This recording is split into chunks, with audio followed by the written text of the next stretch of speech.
Hi everyone.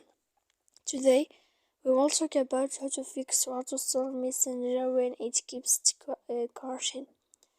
To know how to fix or how to solve Messenger when it keeps crashing, you should just go to settings like this. You will click.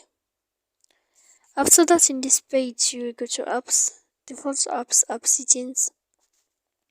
When you will see this list, you will go down to find the application of Messenger and you will enter. When you will see this page, you will go to click first stop. After that, you will enter to storage. When you will see this page, you will click clear cache. Then you will go to click clear data. And after all that, you can update your application.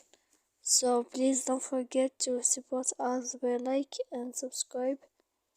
See you next time in another video and thank you for